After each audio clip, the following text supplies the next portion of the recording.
What's up guys, it's the Shino Duelist here, and I'm going to give you my new deck profile on a ritual variant that focuses on summoning out Amano, Iwato, and locking him to the field.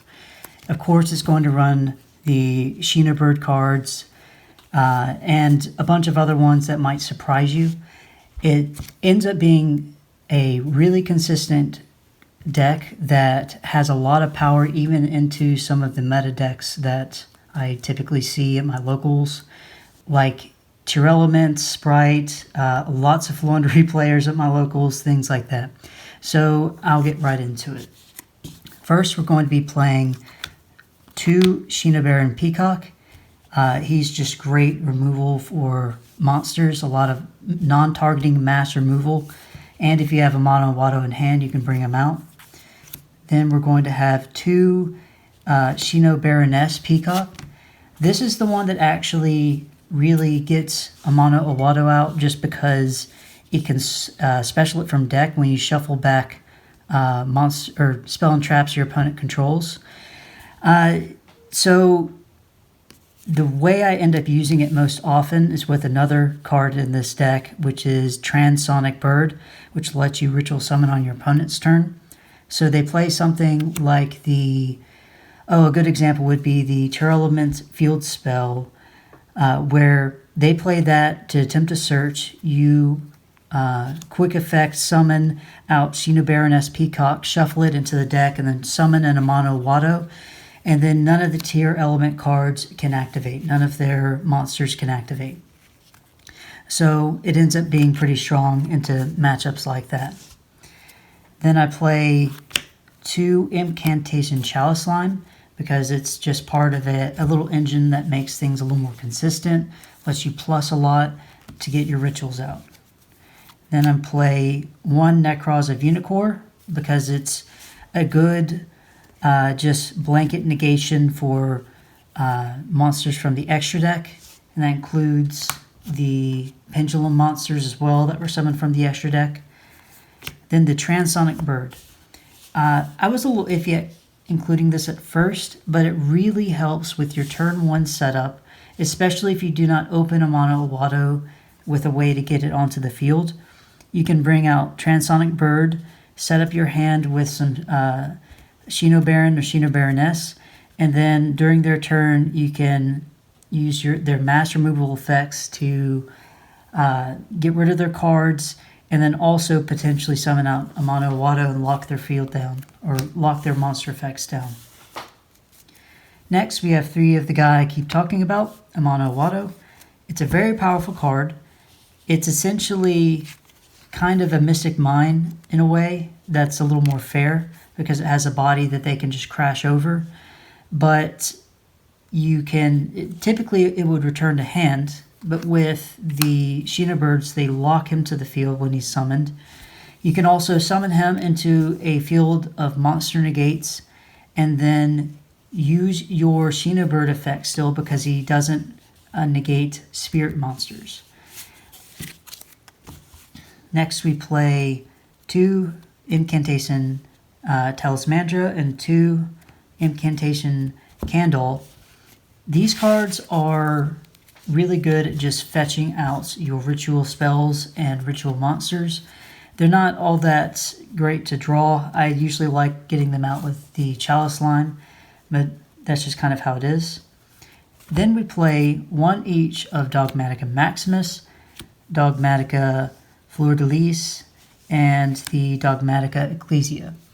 Now these cards are fantastic. The only one that I typically don't go into that often would be Dogmatika Ecclesia, but I'll talk about some weaknesses that Maximus might have, even though it's the one that lets you go like +2 or 3 when you have Nadir's Servant. Then I play 2 Water Enchantress and 1 Wandering Griffin Rider. So this engine here is the engine that lets this deck really function properly.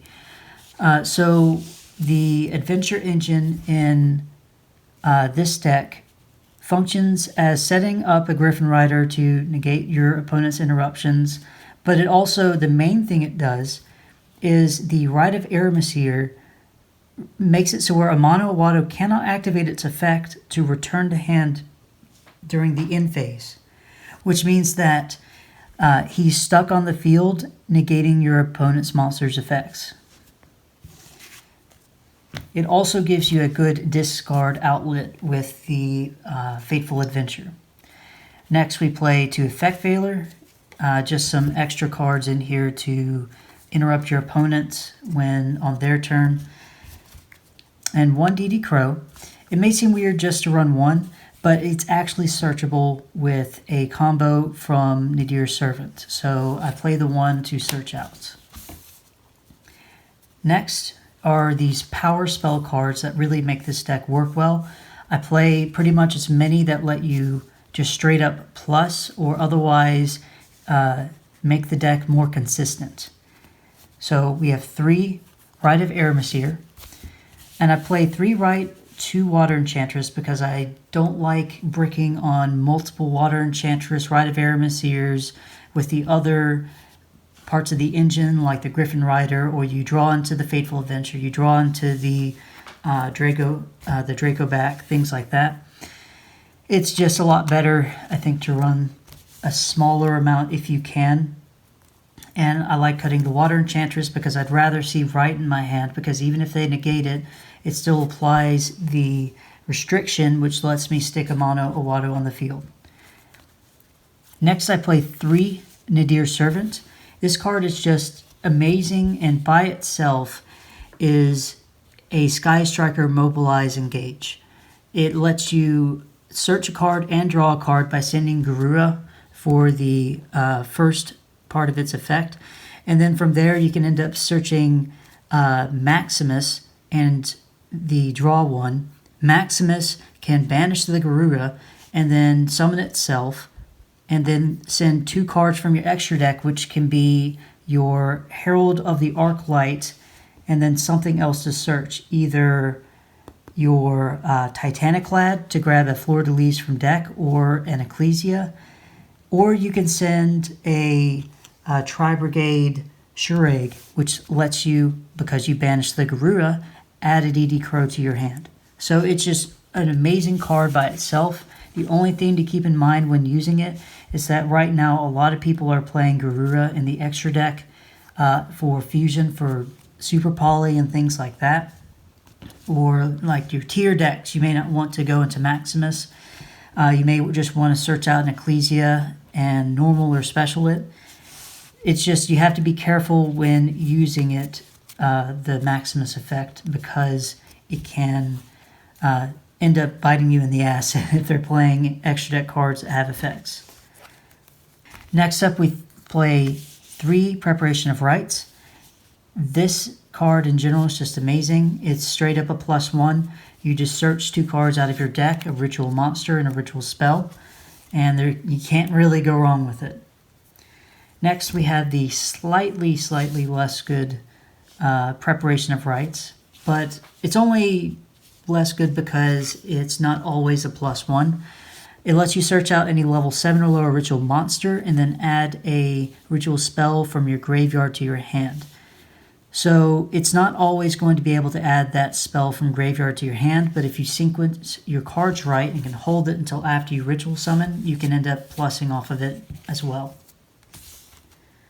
Next, we have 3 Pot of Prosperity. I recently picked these up from the Megatons. They are fantastic in this deck. They let you dig for that 1 card you need to actually let you play through your opponent's disruptions. It makes it hyper consistent to find an Amano Iwato to be able to normal summon it out after you use Rite of Aramesir. And it's just overall amazing. You do have to be careful when using it alongside Nadir's Servant. You can't send things that would let you draw, or else they're not going to work. You probably would just need to send something else. Next, I played 2 Extra Foolish Burial. I'm kind of still testing this one. It was a recent addition, but every card in our extra deck is something that it can send and have a use, so it's a great utility card. But it is a bit rough to pay half the life points. so I'm still seeing how that works out. I definitely would side it out game 3. You don't want to half your life points when you are being threatened with going into time. Next we have Called by the Grave. It's an amazing card just by itself. There's a reason it's limited. This deck wants to play through hand traps, so having this able to negate something is really good. Then we have the Fateful Adventure and the Dragoback, part of the adventure engine. And we have our ritual spells. So I run 2 Shinobirds Calling. I ended up cutting the third just because it kept bricking me. And I run 1 Sonic Tracker and 1 Incantation Inception. Incantation Inception is the main thing I'm going to be trying to use with ritual summoning on my turn, just because you add it to hand with your Candle, and then you can use the Fateful Adventure to search out a Griffin Rider, discard this card, and then you can use it in grave to send the Candle, summon Talismandra, search a ritual monster, and this adds back to hand. It lets you, because of the Fateful Adventure giving you a discard outlet, it lets you use both Candle and Talismandra in the first turn without having to have any other setup. And lastly, I run a few traps. I run 3 Impermanence because it's just an amazing card. I think it's pretty good in the current format to hit some key cards that your opponent wants to use. And I run the 1 Dogmatika Punishment. It's just something to search off of Ecclesia if I end up going into that card, and it's pretty good by itself with the extra deck that I have. That's it for the main deck. That is actually 52 cards. I know that seems like a lot, but ritual decks inherently are both consistent because of the cards that they have, like Preparation, Pre-Prep. I'm running the 3 Nadir Servant, the 3 Pot of Prosperity, Extra Foolish Burial.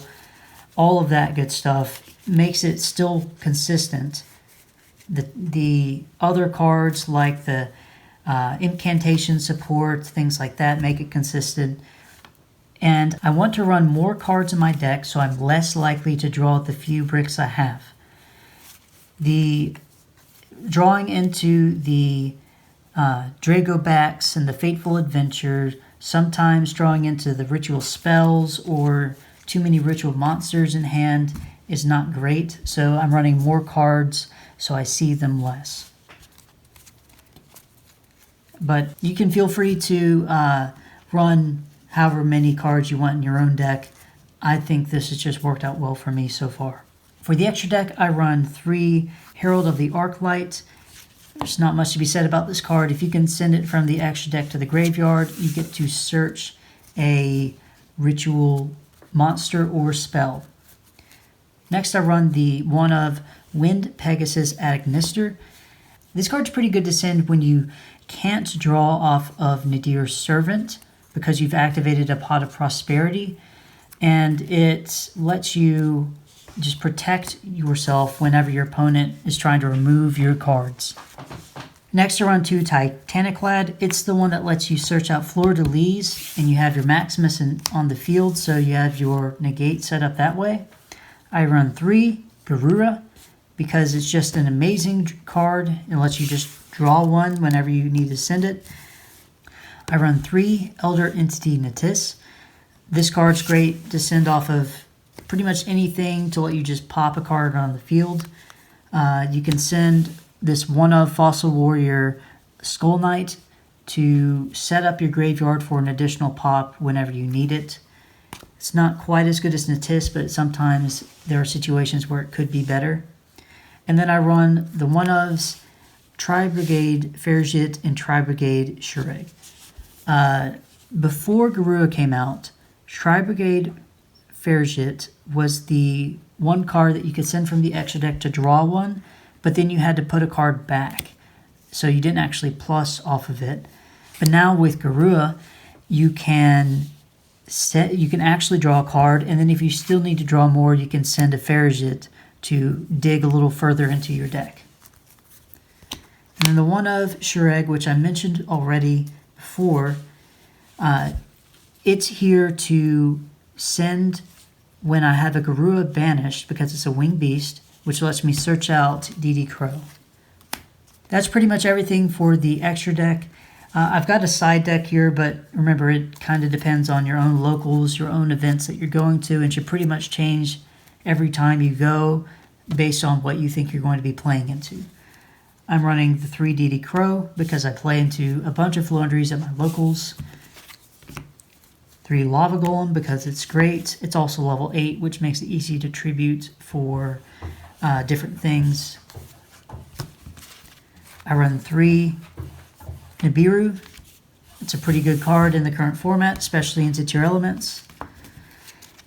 3 Dark Ruler No More, which could be main decked instead of like Imperm or some other things like that. Just depends on what you need. And 3 Twin Twisters, because Mystic Mine didn't get banned, and you need some way to get rid of it. Maybe Cosmic Cyclone should be played instead. I'm not really sure. I hate dealing with that card. That's it. The only other thing I have with this deck is some pretty cool tokens that I made. They are some of my favorites. I made the Shinobird tokens for when my Shinobaron or Shinobaroness returns to hand. I get to summon these out. And they're just some of my favorite things that I've made. And then I also made this adventure token with Shrek because he's obviously the best adventurer. And that about wraps up the video. I hope y'all enjoyed it. Please like and subscribe if you like this content. I'm the Shino Duelist, and I hope y'all have a wonderful day.